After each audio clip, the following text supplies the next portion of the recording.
Meu nome é Renata Cruz, eu sou empresária e fundadora do Foodness, uma empresa de estratégia, gestão e consultoria para negócios de alimentação. E você está ouvindo o Foodness Talks, o podcast que toda semana recebe gente que empreende para falar de negócios e compartilhar aprendizados. Conteúdo feito por quem conhece a realidade do dia a dia e passou ou passa pelas mesmas coisas que você, que tem ou está pensando em abrir um negócio. O Foodness Talks é um podcast para você que entende que empreender é muito mais do que glamour. É sobre sangue, suor e boletos. Mais um Foodness Talks. Conceito. Vamos falar desse assunto que é tão fundamental e importante. E conceito de um negócio vai muito além de uma ideia. É o que tangibiliza a construção estruturada de uma operação, passando por um estudo de mercado, mapeamento de oportunidades, estruturação do seu DNA e toda a construção de como a marca vai se posicionar e se colocar no mercado. A construção do conceito é pilar inicial para o desenvolvimento de marca, logo, escolha de ponto e estruturação de um plano de negócio e de viabilidade. E para falar desse assunto hoje, Fernanda Sandoli, minha amiga de muita longa data, parceria de projetos e consultora do Foodness, sócia da empresa de branding Ninguém Mais Tem e uma tarada por comer e fazer pesquisa de formatos de negócio dentro do nosso segmento. Com Fezoca. certeza. Muitos anos já dá uma segurada. A gente tem que falar, não, isso a gente se conheceu ontem. Bem-vinda, meu amor. Obrigada, meu amor. Demorou para vir aqui. Demorou, Agora né? toda semana vai ter você. Vamos lá. Já vou gravar 2 hoje, que é para não te perder. Vamos. Ô, Fê, conta um pouquinho da sua história, para quem não te conhece ainda, tá ouvindo. Tá. Eu sou formada em comunicação, né? Sempre trabalhei com criação, de alguma forma, mas fui muito pro design gráfico. Em 2011, eu abri a Ninguém Mais Tem, né? A gente começou o estúdio com a proposta de criar identidade visual para eventos. Foi aí que a gente se Foi aí que a gente se conheceu. Eu tinha um buffet. Nessa loucura de eventos. E foi super legal. Por muitos anos a gente ficou focado em evento social, né? Fazendo festas, casamentos, festas maiores. Depois começamos a fazer eventos corporativos. E aí, nesse momento, também a gente teve um contato bem próximo com os próprios fornecedores de evento, que viam o nosso trabalho, faz minha marca, tal. E desde o começo eu não tinha intenção de trabalhar com branding nesse estúdio, né? Mas como já tinha trabalhado com isso, eu acabei voltando e aí abri 2 frentes na minha empresa. Então, fiquei com marcas e eventos. E aí, com o passar do tempo, as marcas tomaram uma proporção muito maior do que os eventos e acho que desde 2019 a gente está focado só em marcas, já não atende mais eventos. E também acho que isso calhou, a gente fez a marca do Guilhotina, não sei se você lembra, isso foi em 2016. Então, logo que a gente fundou o bar, a Rei Arquiteta fez o projeto, a gente fez a marca, fez todo o conceito de negócio. E a partir daí começou a vir muita indicação, muita gente procurar a gente para fazer e a gente acabou ficando bem focado no mercado de alimentos e bebidas, né? Então, de lá para cá, a gente está trabalhando com branding, temos sim outros cases, saímos um pouco desse setor, mas bastante do nosso portfólio é focado no setor. Sim, inclusive o nosso, né? Não sei se já entrou ou vai entrar. Em 2025 entra o branding novo do Foodness. Toda a responsabilidade da Fê. Maravilhoso, estou animadíssima. Sim, estamos ansiosas, né? Ontem eu estava falando, que droga que eu falei que só vamos virar em janeiro. Pois é. Já estamos querendo começar a usar, olha, né? já o de hoje já dá uma... Sim, você fala, o outro tá tão melhor, vamos nele. É bom, né? É muito maravilhoso. Fê, bom, te chamei aqui porque é o seguinte, eu acho que desde que a gente se conheceu tem uma característica muito boa e acho que isso que aproximou a gente tem uma identificação criativa muito grande, né? Juntas, acho que a gente tem uma facilidade de trabalhar e uma fluência de pensamento que é muito bacana. Sim. E que a gente desdobrou para os projetos de consultoria do Foodness, né? A gente já fez isso lá atrás de outras formas, a gente sempre ficava namorando uma oportunidade, aí encontramos. E eu queria trazer o que a gente faz hoje com a estruturação de consultoria de conceito. Queria contar isso para as pessoas, quais são todos os passos, porque tem muita gente ou que está construindo um negócio ou que está já tem um negócio e que sente necessidade de ou reestruturar ou dar uma mudadinha. E a gente sabe que nem todo mundo consegue contratar uma consultoria. Então, eu queria democratizar aquilo que a gente faz. E, óbvio, que quando a gente está fazendo a consultoria, a gente está ali desenvolvendo, fazendo toda a pesquisa, montando todo o material. É muito diferente, mas eu queria contar esse passo a passo aqui para quem está ouvindo a gente.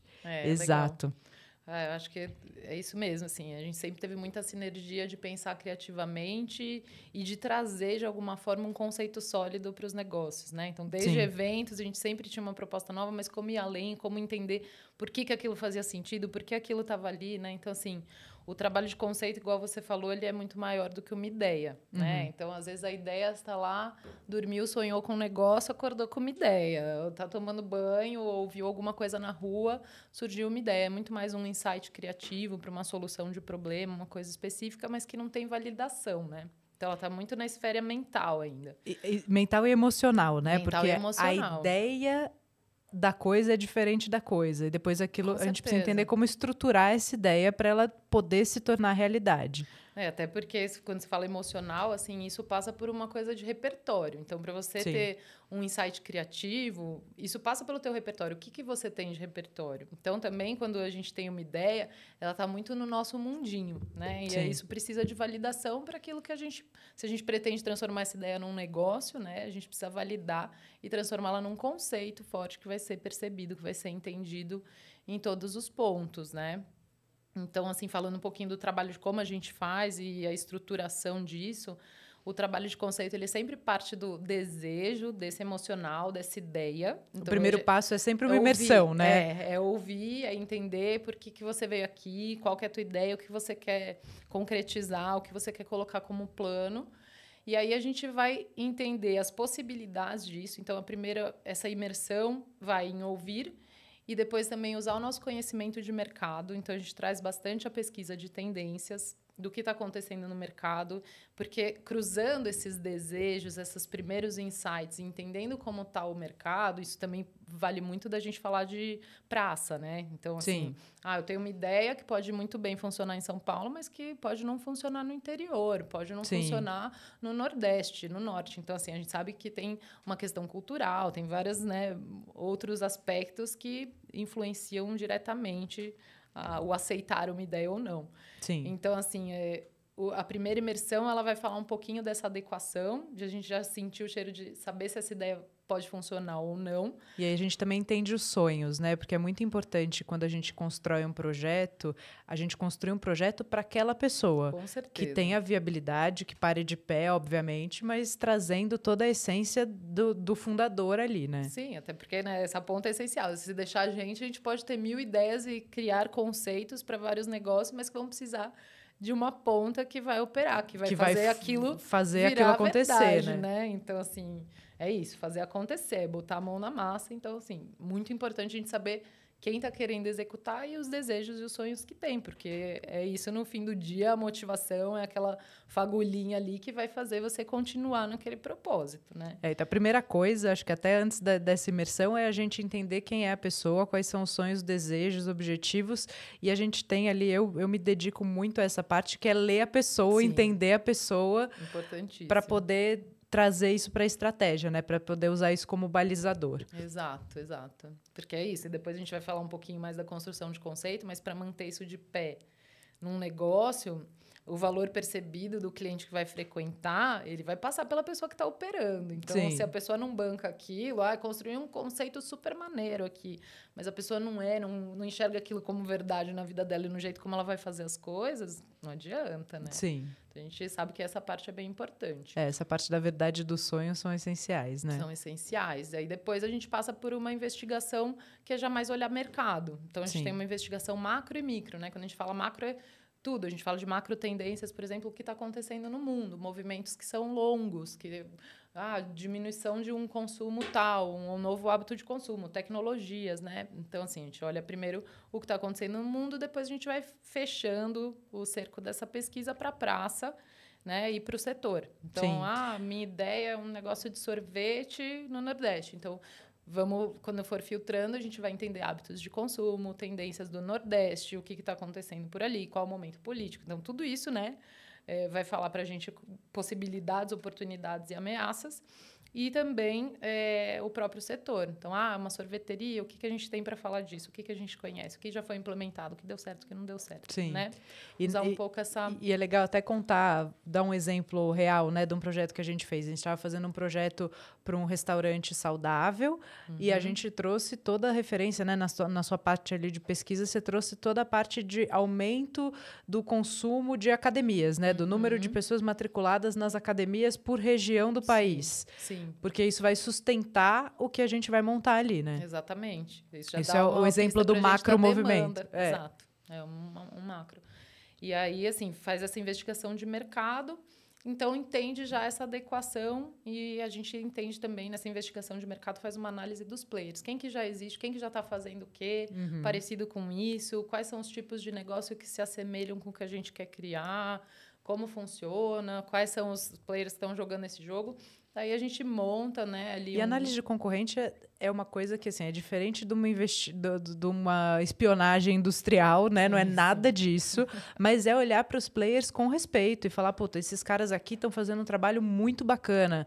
E é uma inspiração, né? E também para a gente mapear o que vem acontecendo. Total. Quando a gente fala, né, olhar para a concorrência, tem dois aspectos. Benchmarking, que a gente também trabalha muito, que é você olhar e mapear o que um concorrente está fazendo porque ele tem um case de sucesso ou algo que a gente admira ou algo que a gente vê que seria legal implementar e olhar como isso é feito, por que deu certo, por que deu errado, né? Assim, é muito interessante olhar esses cases, mas também a gente faz muito aquela análise comportamental, né? Então, entendendo... Às vezes a gente sabe que a gente tem uma ideia, nossa, eu tive uma ideia genial. Pô, mas já tem gente fazendo, porque também isso está no coletivo, no inconsciente coletivo. Né? Então, assim... É legal você olhei para dentro, tive a ideia, tenho o meu desejo, começo a olhar para fora. Então, vamos ver mercado, vamos ver quem já está fazendo e como está fazendo. Então, a gente consegue montar alguns grupos, que a gente chama de clusters, que têm comportamentos em comum. Então, normalmente, essa etapa, né, da análise de concorrentes, a gente traz pelo menos 5, né, Fê? Acho que o projeto que a gente tem menos clusters tem 5. Sim. Porque a gente cruza vários tipos e formatos de negócio. E assim, é diferente de falar, é um tipo de negócio, então eu vou olhar para todas as padarias. Não, nos clusters a gente faz um agrupamento comportamental. Então, assim, são padarias old school, que tem um comportamento super da antiga, uma coisa do clássico, ou são padarias com conveniência. Então, sempre tem algum aspecto comportamental que vai fazer a gente não colocar todas as 100 mil padarias ali naquele grupo, mas trazer players que sejam, de fato, interessantes para a gente olhar a comunicação, ver como eles se comportam, ver como que eles se expõem à marca no ponto de venda, na comunicação digital. Então, e aí, a análise de concorrente, a gente traz vários players, né? A gente lista vários players para cada cluster. Exato. Cada grupo aí, a gente... normalmente lista pelo menos 10 players para a gente começar a olhar.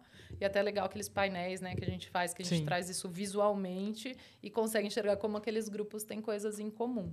Né? Sim. E se a gente vai fazer, por exemplo, um restaurante ou uma operação que vai estar na praça de alimentação de um shopping, muito provavelmente a gente vai trazer um cluster que é ali praça de alimentação, sem marcas dúvida. básicas, porque tem uma questão também de preço, né? Esse cara vai ser seu concorrente. Você pode estar vendendo salada e hambúrguer, mas ele é seu concorrente direto. Você está disputando a pessoa na praça de alimentação com ele ali na hora, né? Sim, sim. E aí depois justamente a gente faz essa análise para entender com quais grupos a gente compete mais diretamente. Então, quando a gente lista esses grupos, todos eles competem direta ou indiretamente com a gente. Então, seja por conceito, seja por posicionamento, por preço, por praça. E depois, quando a gente termina essa análise, a gente começa a fazer o posicionamento, né? Que aí é pegar o nosso negócio e falar onde que a gente está. Aqui no que a gente enxerga que já existe do mercado, o que estão fazendo, com quem a gente concorre mais diretamente e como a gente se diferencia da entrega comum do grupo. Perfeito. Né? Então, acho que esse ponto é bem crucial, né? Depois de feito isso, aí a etapa seguinte é começar a construir o DNA da marca, né? Que você falou. Então, aí sim, a gente entra em pilar de valor. Quais são os valores que a gente tem que olhar e voltar para eles todo dia para não se desvirtuar. Porque aí é quando a gente começa a criar identidade, né? A gente mapeia mercado, fala agora quem a gente vai ser. Exatamente. Tá bom, entendemos. A gente vai estar aqui como que a gente vai se definir, né? Aquela coisa, como você diria para sua avó? Como você explica para sua avó o que você vai abrir? Então, assim, é isso. Precisamos de definição. Aí a gente começa essa construção, pilares de valor, como eles são, como eles funcionam na prática. Então, é um campo mais conceitual, né, que traz um pouco de parâmetro mais subjetivo, mas a gente sempre tem esse drive, né, Rê, de trazer para como isso se comporta na prática, que isso acho que é o mais importante. Você vai entender todos aqueles aspectos, mas tá bom, como que eu faço para todo mundo entender? Sim. Né? E aí a gente fala muito sobre esse material, depois vira um negócio que é a bíblia ali do seu negócio, que qualquer dúvida você vai voltar para aquilo para entender como agir, se uma oportunidade é mesmo uma oportunidade. Eu posso ampliar aqui, putz, mas eu não estou me desvirtuando do que eu falei que eu era, cabe essa possibilidade. Então, né, acho que é um material que fica ali perene para a gente conseguir. Claro que todas as marcas, assim como tudo é vivo, a gente vai se reinventando ao longo do tempo, mas ali é bem a espinha dorsal do negócio, é o propósito, como é a identidade, né? Como a gente vai querer ser visto. Sim. Então, DNA, razão de ser, valores e diferenciais. É aqui que a gente estrutura esses pilares todos, né? Sim, exato. E o diferencial, eu gosto muito de olhar o conceito como o como. Né? Vai muito além do que a gente vai fazer, mas é como a gente vai fazer e como a gente vai se comportar em absolutamente todos os passos, porque isso vai ditar depois todos, até para construir o que a gente faz também junto com o Antônio, que vem, né, nesse módulo junto, é o plano de negócio. Né, que eu entendo que o conceito faz parte de um plano de negócio, né? Só fazer uma planilha de viabilidade sem ter isso estruturado é chutar um monte de número num Excel. Né? Isso, aqui a gente consegue também falar, putz, mas para entregar esse DNA, para ter isso, eu tenho que ter uma equipe maior ou menor. Eu posso ter tecnologia, eu não posso ter tecnologia. Né? Que horas que eu vou abrir, que horas que eu vou fechar, né? Atendimento, vai ser como? É informal, não é? Né? Então... E mesmo que a pessoa esteja fazendo sozinha, é importante ir passando nesse passo a passo e documentando, né? Você vai fazendo uma cartolina no Excel, não sei como vai fazer. Total. Mas é importante ir trazendo isso tudo para uma estrutura compacta, para que depois você possa desdobrar e não criar um Frankenstein, né? Porque a gente... não é incomum, né, Fê? A gente vê um logo que não entrega a identidade, que o tipo de serviço não tem nada a ver, o cardápio, quando você olha o cardápio, você lê os pratos que tem no cardápio e olha a identidade visual, o logo, você fala, ué, esperava outra coisa, né? Sim.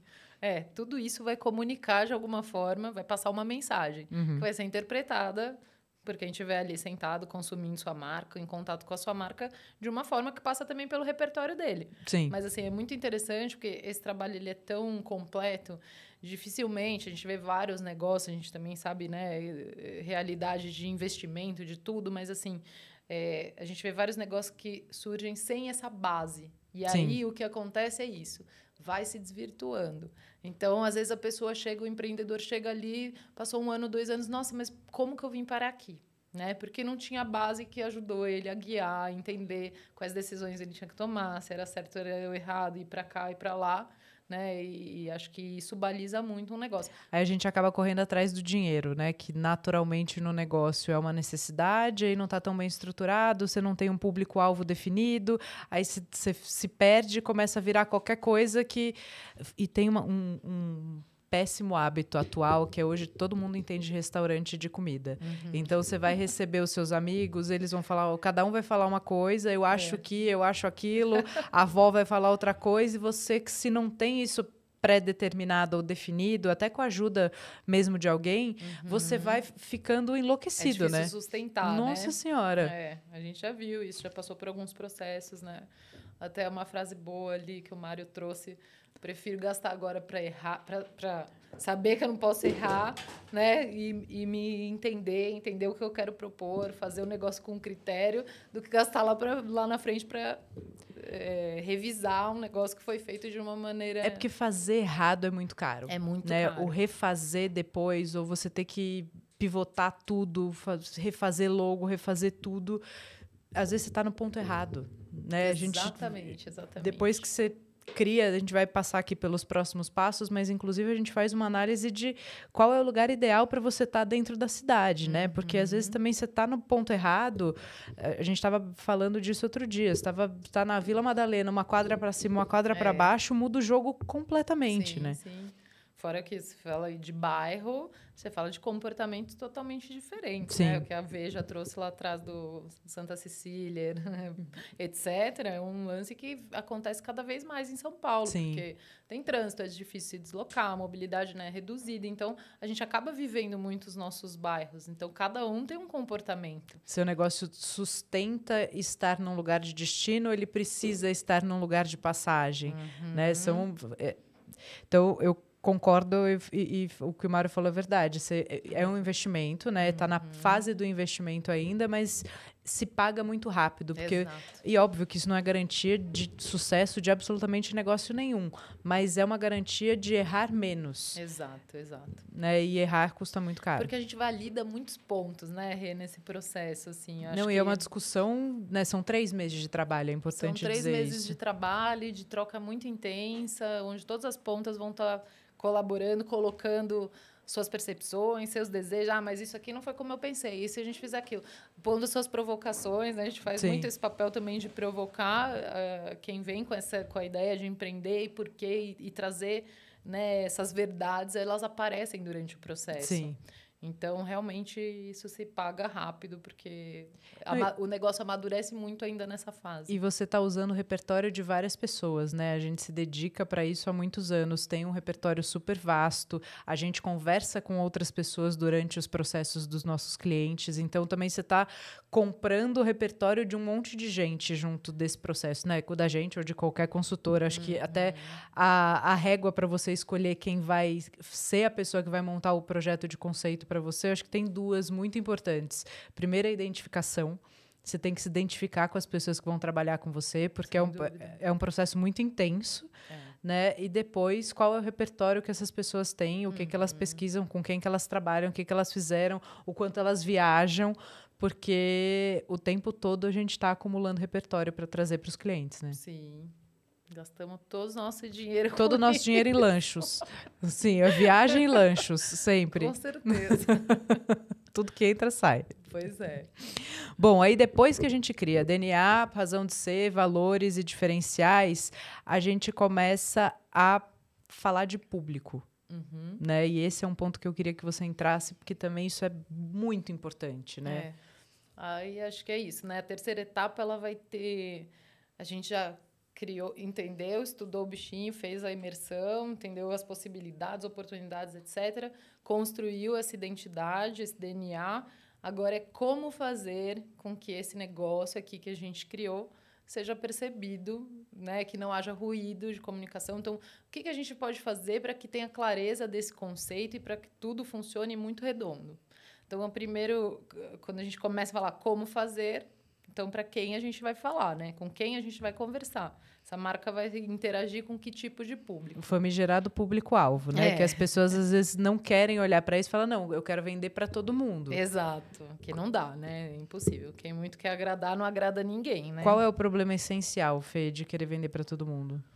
Eu acho que você perde intensidade, profundidade de troca com a marca. Quando você vê relacionamentos que são perenes com marcas, ele passa por vários níveis emocionais, mas também de confiança. E, assim, você, mais uma vez, né, como você falou, vai procurar gente para trabalhar com você. Você busca o quê? Identificação. A gente o tempo inteiro está buscando se identificar.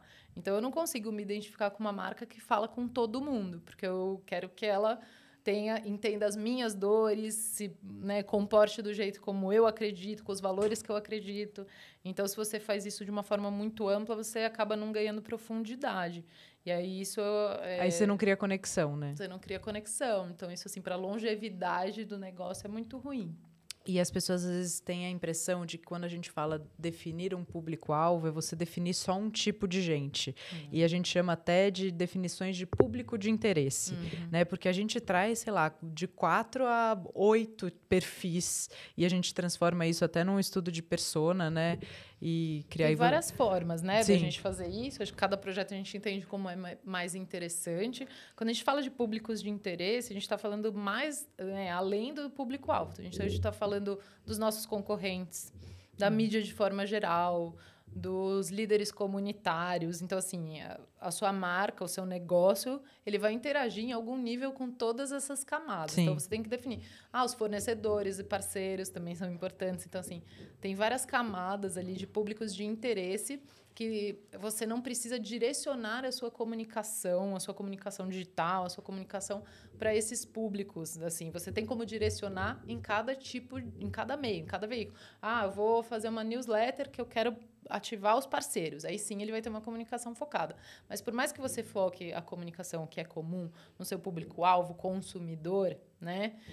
Você ainda tem que estabelecer um diálogo com esses públicos de interesse, entender como que funciona essa interação e essa troca. E às vezes não é um flyer, é passar a mão no telefone ou ir visitar o fornecedor e realmente estabelecer um relacionamento com ele, né? Uma conexão que vai fazer com que ele garanta que você não fique sem produto, né, antes de deixar um outro, entendeu? Então, assim, são vários níveis de comunicação. E que tem a ver com os pilares, com seus diferenciais, com o seu posicionamento, Exato. Porque senão o seu discurso não estiver alinhado, fica uma loucura, né? Exatamente. E aí, quando a gente começa a falar de público consumidor, de público-alvo, então, assim, tem várias maneiras, tem como construir persona, que é uma forma mais lúdica, né? Você imagina uma pessoa que seria consumidora do seu produto.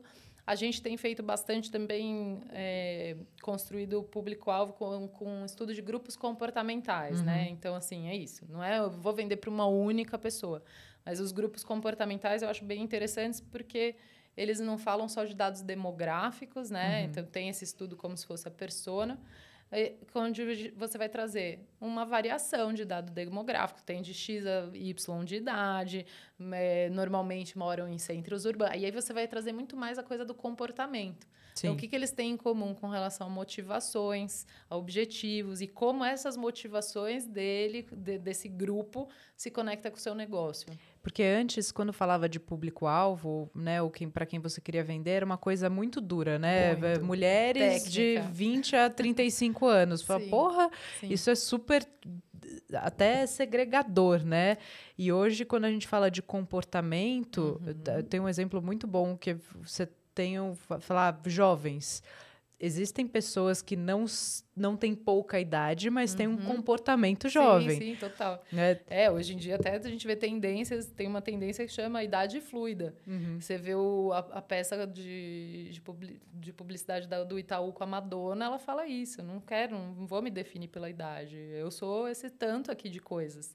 Então, assim, essa segmentação já, assim, só ela não funciona mais. Não funciona mais. Até é muito quando mais você por vai comportamento. criar depois uma estratégia para performance, de anúncio digital, etc., você tem que entender comportamento. Porque aí você pode falar, tá bom, vou filtrar aqui, vou ter uma segmentação demográfica, mas eu quero também pessoas que se relacionem com tal página. Porque você entende o tipo de informação que ela está buscando. O tipo de interesse que a pessoa tem. O tipo de interesse que ela tem. Então, assim, vai muito além. Sim, isso é muito interessante, né? A história... Estava no Rio uma vez e tinha um garoto, devia ter uns 20 e poucos anos, de terno, gravata, 2 celulares, computador, não sei o quê. Daqui a pouco chega um cara de 60 e poucos, com uma prancha embaixo do braço, descalço, para pegar um suco e sair andando. Quem é mais jovem? Né? Quem tem um comportamento mais jovem? Então, a coisa de separar por idade, sexo, região... Se for só isso, não vai funcionar mais. Não funciona mais, né? Muito legal. Sem dúvida. E aí, próximo ponto... é definir todos os pontos de contato da marca, né? Então, os pontos de contato são exatamente esses lugares, físicos ou não, onde o seu público vai entrar em contato com a sua marca. Então, os meios digitais, mídia social, site, qualquer flyer, qualquer comunicação, newsletter e por aí vai, ponto de venda, comunicação por telefone, atendimento por WhatsApp, o teu próprio atendimento em loja, embalagem, né? Então, assim, tem vários pontos de contato. Cada marca vai ter uns mais fortes, outros menos, né? O boca a boca é um ponto de contato. Então, assim, minha marca é essencialmente digital, um portal. Então, eu imagino que os pontos de contato digitais sejam muito mais prevalecentes. Agora, minha Mas marca... você pode fazer, por exemplo, estar presente num evento de tecnologia, ou você pode patrocinar eventos. Isso é um ponto de contato, né? Exato, exatamente. Eventos. Então, são vários tipos de ponto de contato. E é legal que você imagine para o teu novo negócio, para aquilo que você está idealizando, quais deles você acredita que vão ser ativados, né, com mais frequência, com mais força ou não. E aí, para cada um deles, a gente define uma estratégia, né? Então, legal, vou fazer aqui o atendimento por WhatsApp. O projeto é um empório premium e que tem um atendimento que não vai ser um atendimento qualquer. Então, como é esse atendimento por WhatsApp? Aí a gente define. É feito por especialista, alguém que sabe o que está falando, que pode dar um grau a mais de profundidade de review de produto. Então, assim, aí a gente vai definindo por ponto de contato qual a estratégia de comunicação. Tá.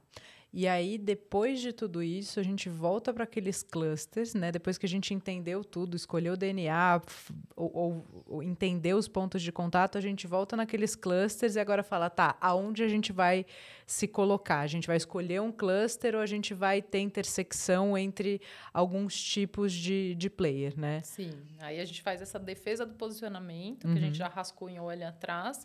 Então, beleza, consolidou isso aqui. A gente está aqui interseccionando principalmente com os grupos 2, 3 e 4. E aí a gente vai vai construir a defesa de diferencial, né? Que você até tinha falado. Sim. Então, legal, eu estou aqui, eu me intersecciono com esses grupos, mas onde eu me diferencio de cada um desses grupos? Isso é muito importante a gente ter clareza num negócio, porque é onde a gente vai bater em comunicação, é onde a gente vai fazer...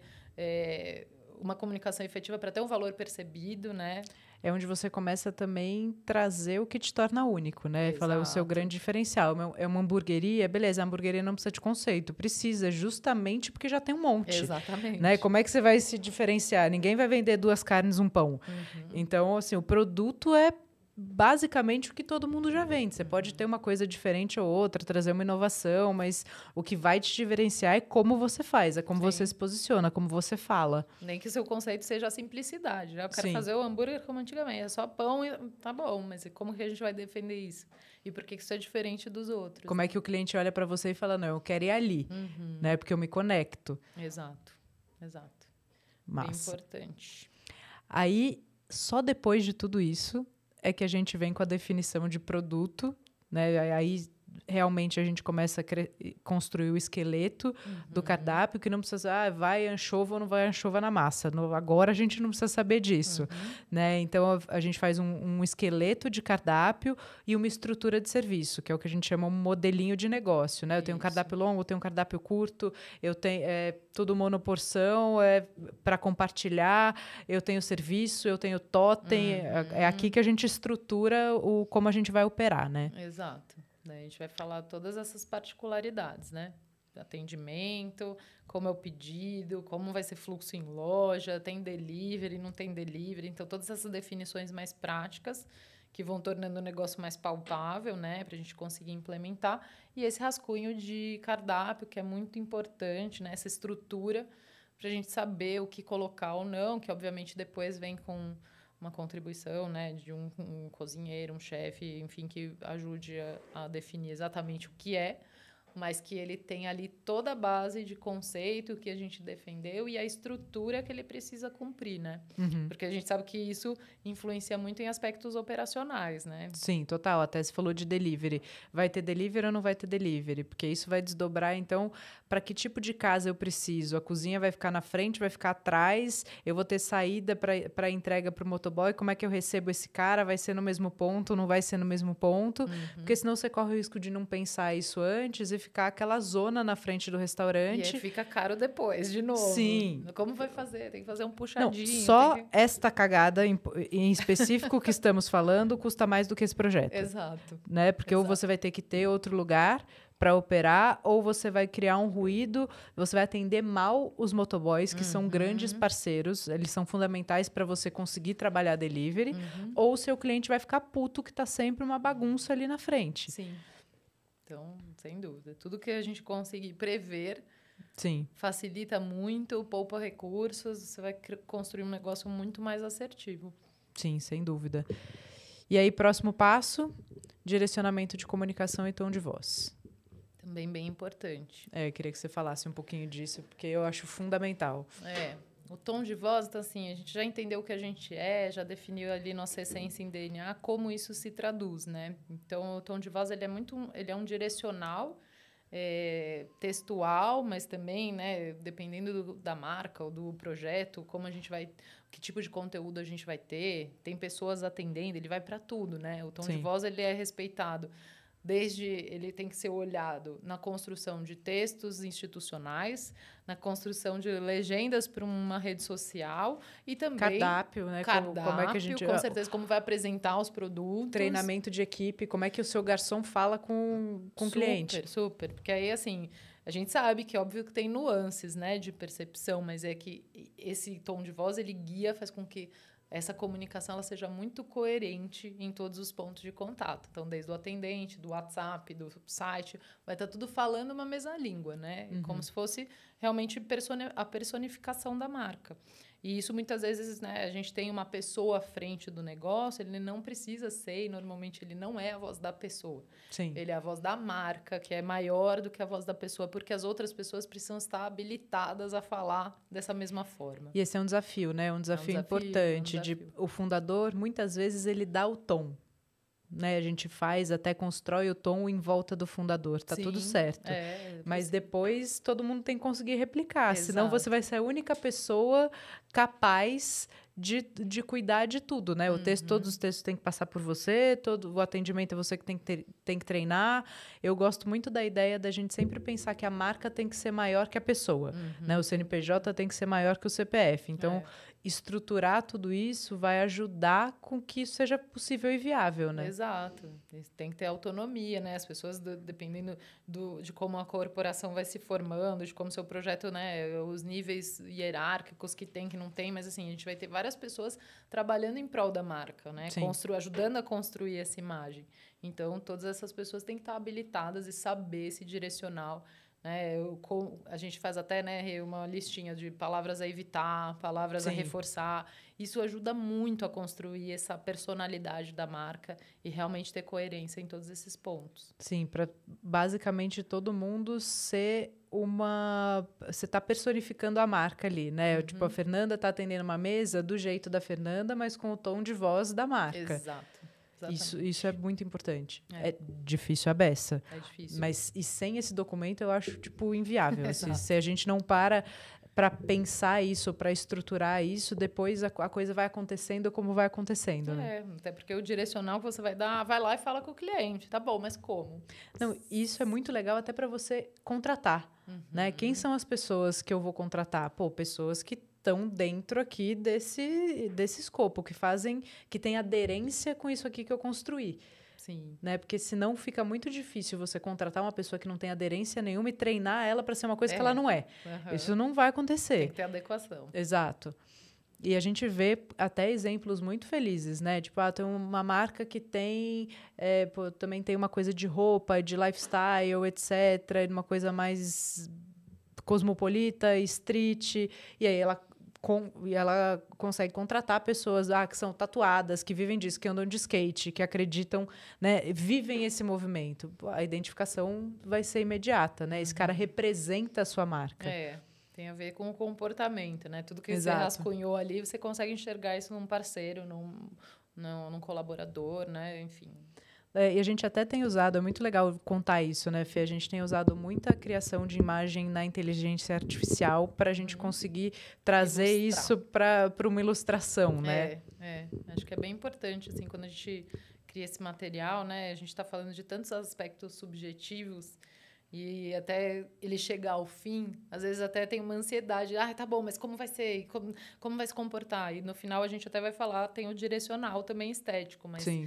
Durante todo o material, a gente vai trazendo imagens que ajudam a dar o clima, a entender, aí tornando esse conceito mais palpável, né? Sim. Isso é bem interessante. Inclusive, as próprias referências textuais que a gente traz no tom de voz também podem ser usadas para a geração das próprias imagens. Sim. Né?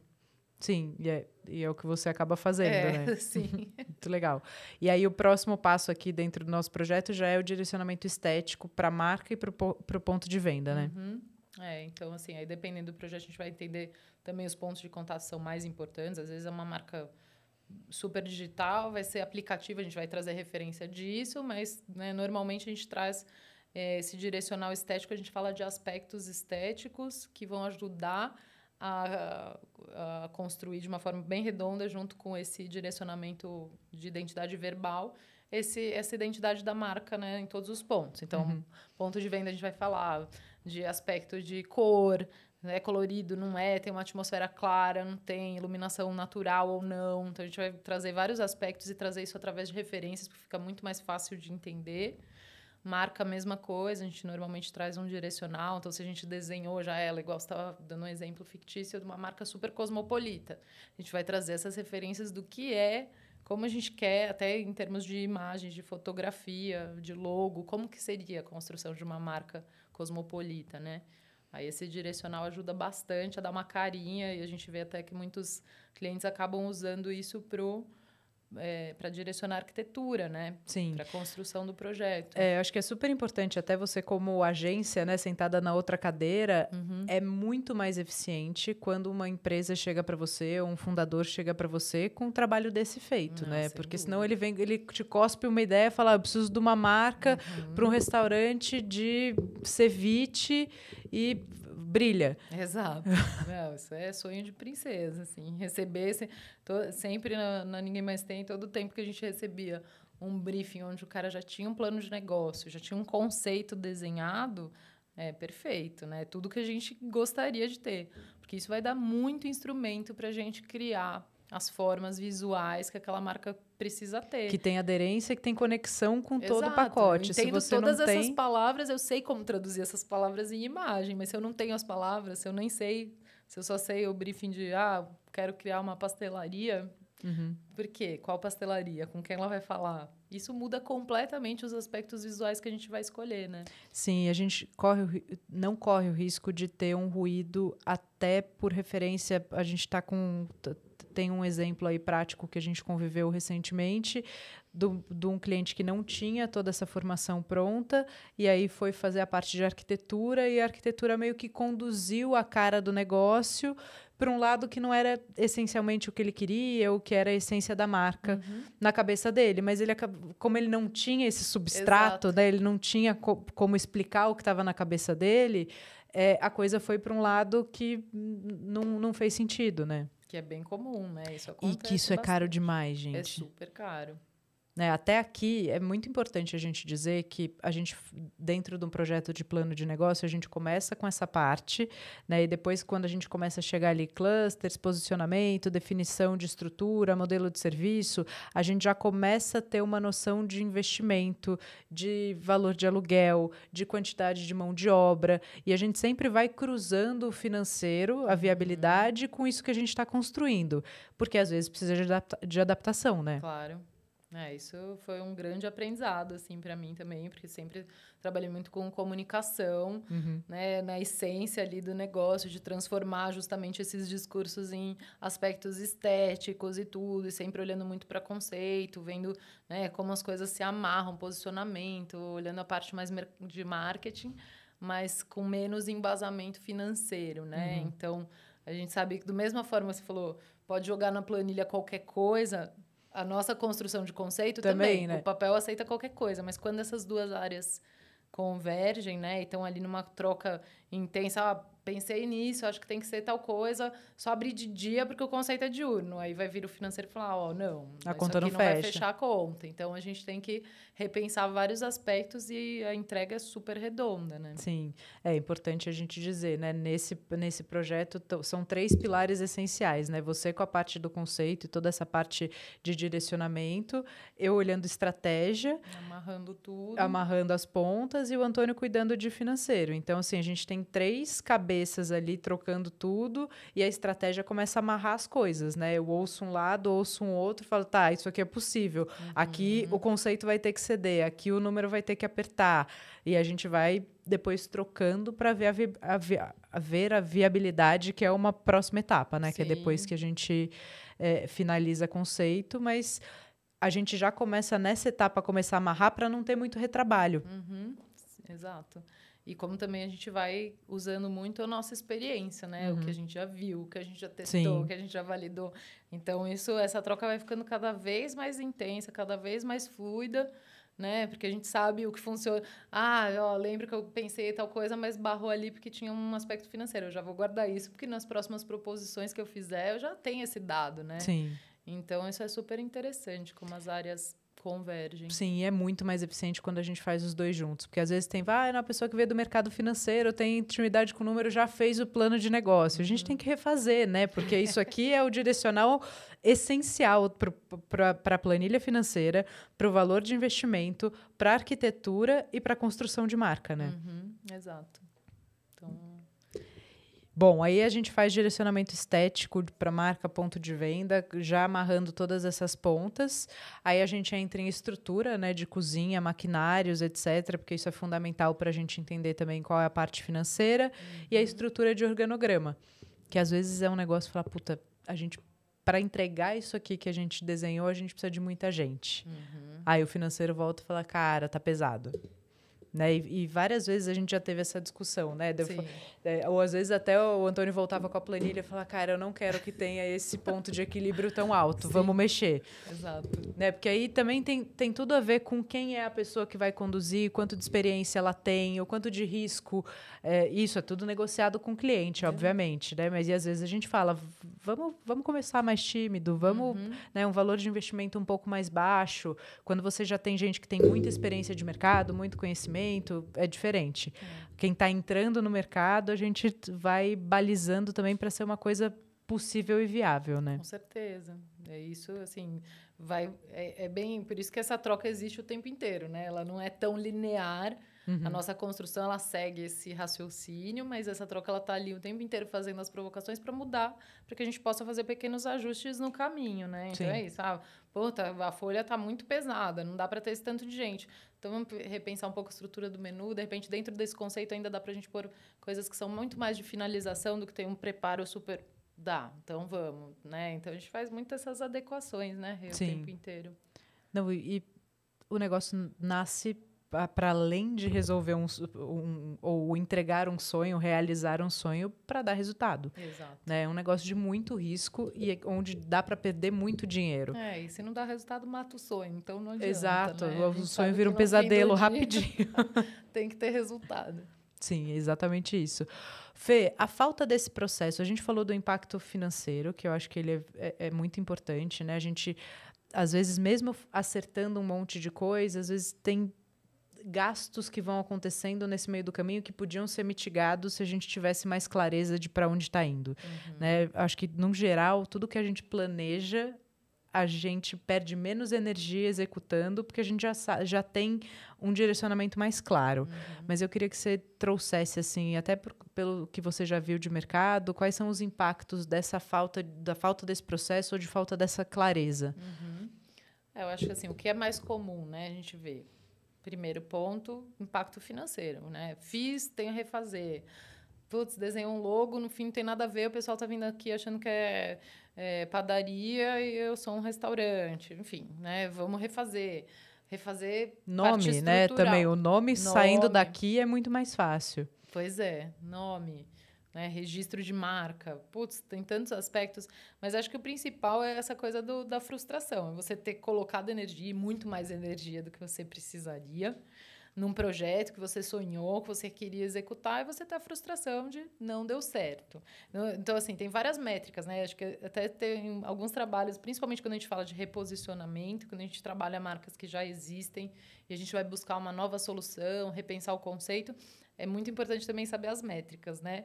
Então, Sim. tipo, quando você começa um projeto, qual é a sua referência? Sucesso para você seria o quê? Seria tantos R$1.000 de faturamento, de lucro líquido no seu bolso, ou é ser conhecido, ou é ganhar um prêmio, ou... Então, assim, isso também ajuda muito a gente a balizar o trabalho. E isso, assim, quando a pessoa ela não tem a métrica, não tem nada, ela só está ali gastando energia porque ela teve uma ideia, que ela não transformou no conceito, que ela não, né, deixou redonda, não entendeu o que custava fazer aquilo ali funcionar e como ia ser. Ela está ali gastando energia para gerar frustração e, no fim das contas, muito provavelmente um resultado financeiro negativo, né? Não, e aí pode desdobrar também para ponto errado. Ponto errado. Eu acho que o Amit é um ótimo exemplo, né? Eu não fiz esse trabalho, eu tinha uma ideia que se mostrou uma ótima ideia no sentido de prêmio e reconhecimento, e financeiramente o ponto onde eu estava era inviável para o negócio, né? Porque o nosso posicionamento de preço, o que eu precisava cobrar para entregar o valor que eu estava entregando, não cabia naquele bairro. Custou R$1,5 milhão esse erro. Né? Um projeto de 50 era muito mais barato. Exato. Então, eu acho que é isso que é importante de ter clareza. Né? Assim como já teve, né, projetos que a gente pivotou e provavelmente evitou de gastar, de jogar fora um dinheiro bastante importante, né? Sim. Então, assim, a gente está vendo que o desejo era esse aqui, mas aqui não vai funcionar, por isso, aquilo.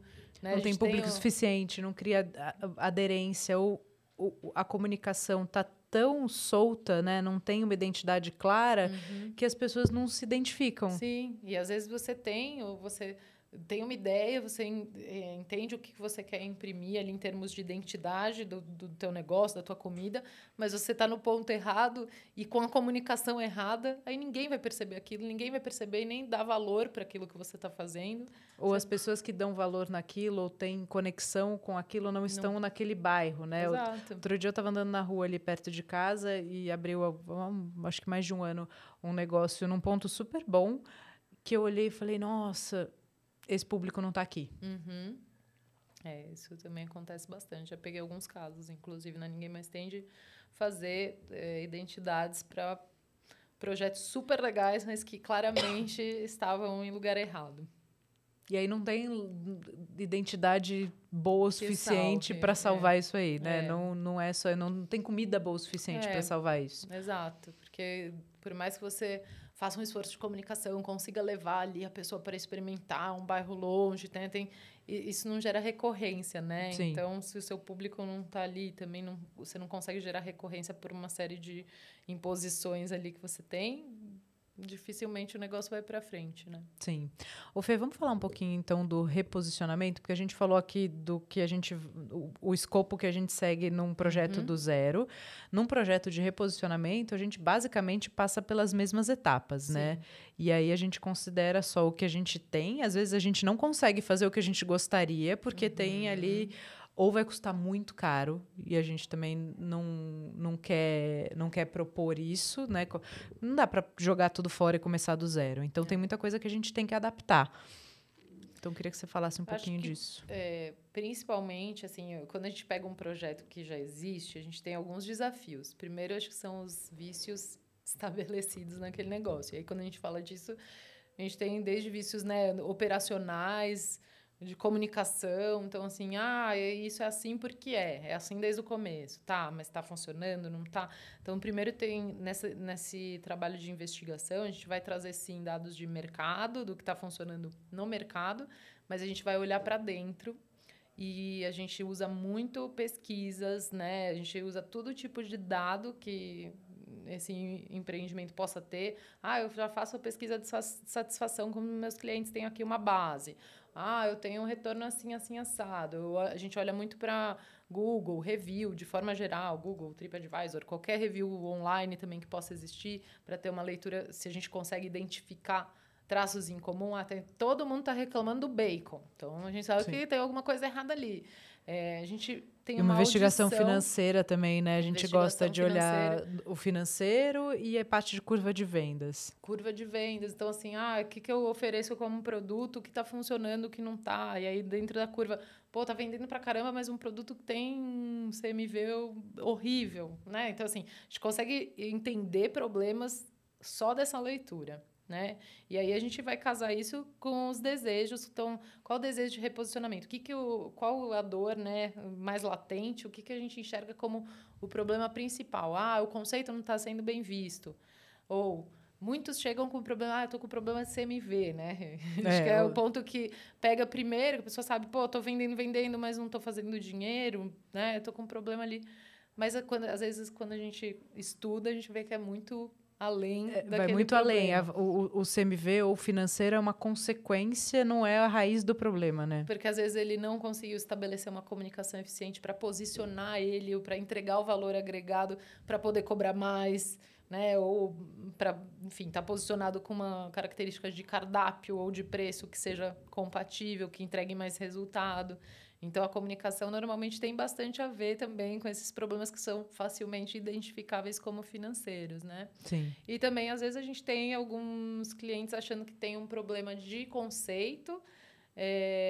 Acho que o conceito não está claro, mas muitas vezes a gente vai entender que isso é um problema de mercado ainda, ou de maturação de um determinado produto. Às vezes o conceito está claro, mas o produto que eu estou oferecendo, ele ainda não tem tração, ele não tem demanda na praça que eu estou.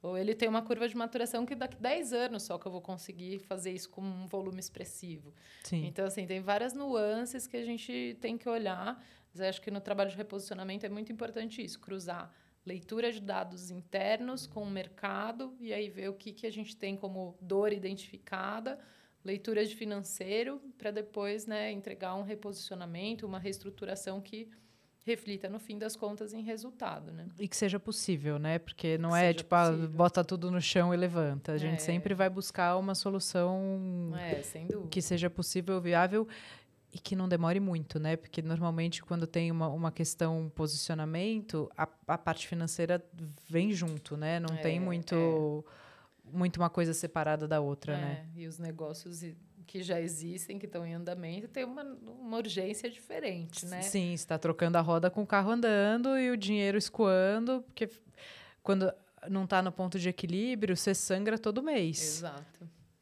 E aí é um ajuste para salvar isso, para reajustar isso. Um ajuste para reajustar é maravilhoso, mas um ajuste para reposicionar isso o quanto antes é fundamental. E às vezes não é tão fácil quanto a gente gostaria, né? A gente adoraria ter uma varinha mágica. Mas acho que é muito interessante também a gente trazer que a gente sentiu um aumento muito expressivo e muito importante de pessoas buscando isso, né? Querendo abrir com isso na mão. Sim. E aí muitas já conseguem também enxergar, putz, eu não fiz isso quando eu abri e por isso eu tô tendo esse problema, né? Isso é interessante, porque acho que já tem um grau de educação do público, do empreendedor, principalmente desse setor, já consome conteúdo, já entende que tem coisas que têm que ser feitas, e muitas vezes a gente sabe que esses negócios se estabelecem sem fazer essas coisas. Sim. Então, acho que já tem uma leitura do tipo, não fiz isso e por isso estou tendo problema, o que é ótimo. Sim. Né? E também acho que quem procura a gente com esse drive, com essa vontade, tá mesmo a fim de fazer. Então, assim, vamos fazer, vamos propor e é para botar na rua. Sim. Né? Não, e a gente também ajusta, né? Às vezes a pessoa vem com uma ideia, a gente fala, cara, essa ideia não vai parar de pé. Vamos mexer nessa ideia, vamos entregar desse jeito. E aí, a gente sempre, né, nesse projeto de conceito e viabilidade, a gente sempre vai adaptar um projeto para ele ser viável. Exato. Né? E a gente tem, agora estamos trabalhando com um cliente ótimo também, que ele falou, quero que vocês me convençam a não abrir. E que é maravilhoso, porque assim, ele tem consciência de que mais barato é ele fazer um projeto e falar, putz, não tem a rentabilidade que eu gostaria, no tempo que eu gostaria, ou é muito arriscado, do que botar isso para acontecer, né? O que você vai perder de um lado ou de outro, né? O risco aqui de abrir mesmo assim, não tem limite. Né? Aqui você vai gastar o projeto. Gastei o projeto e ele não foi para frente. Beleza. Aqui você vai gastar o projeto inteiro, a implantação do projeto sem ter o retorno.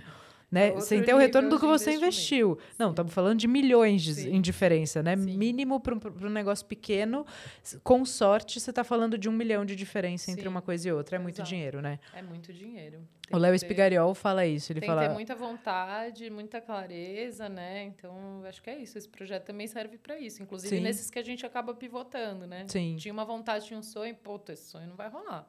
Sim. Não tô afim desse jeito não vai rolar. Desse jeito não. O que a gente pode fazer, então? Sim. Né? Acho que é super interessante. Sim. E ajuda muito na ansiedade do empreendedor, né? Porque todos os negócios nesse segmento nascem de um sonho, de um tesão em fazer alguma coisa, ou de uma paixão.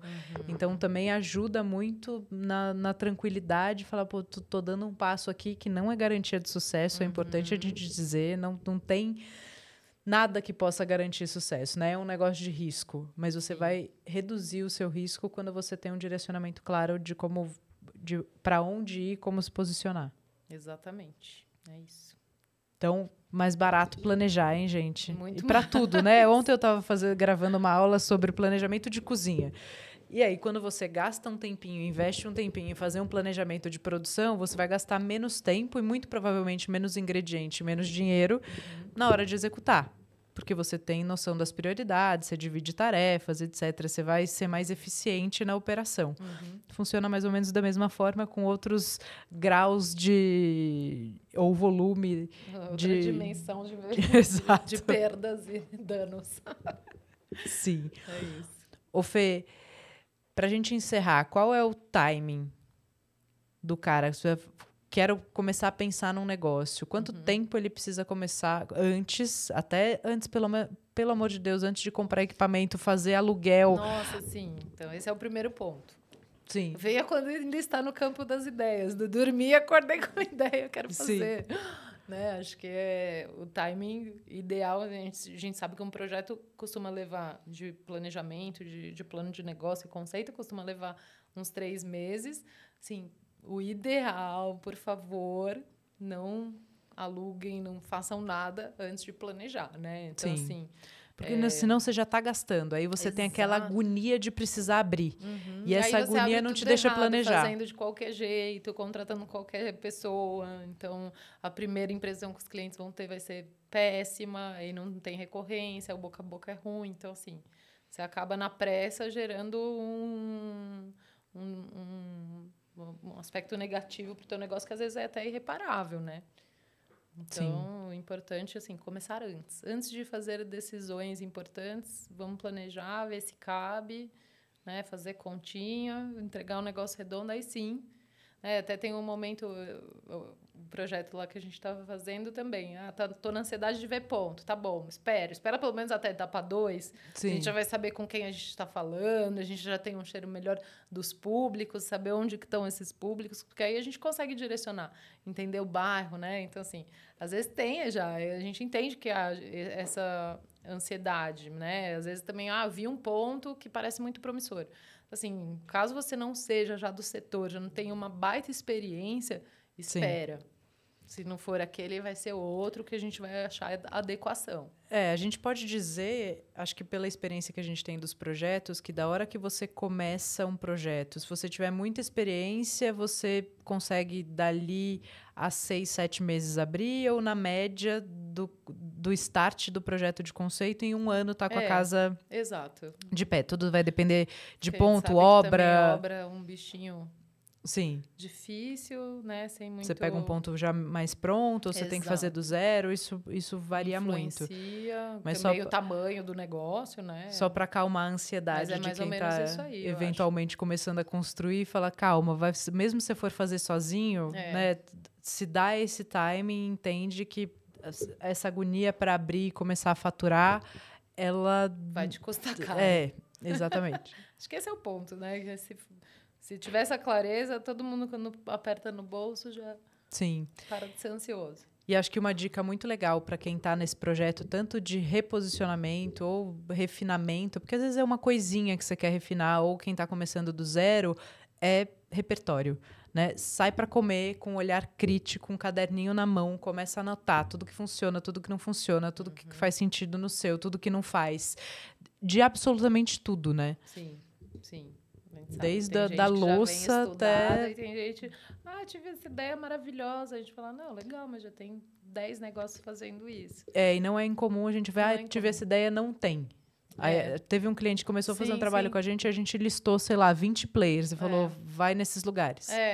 Exato, porque é importante, né, também olhar para fora. Às vezes a gente fica muito centrado na nossa ideia e deixa de olhar para fora e às vezes enxergar, pô, não é tão diferente quanto eu imaginei, mas e daí? Mesmo assim eu consigo fazer isso, consigo entregar um diferencial, qual vai ser? Então, assim, tem espaço, mas é bom olhar para fora, né, e já começar essa pesquisa, essa investigação. Ser curioso é sempre muito bom, né? Sim, e aumentar seu repertório para você também poder acertar mais e mais rápido. Né? Muito bem, muito obrigada. Obrigada, meu amor.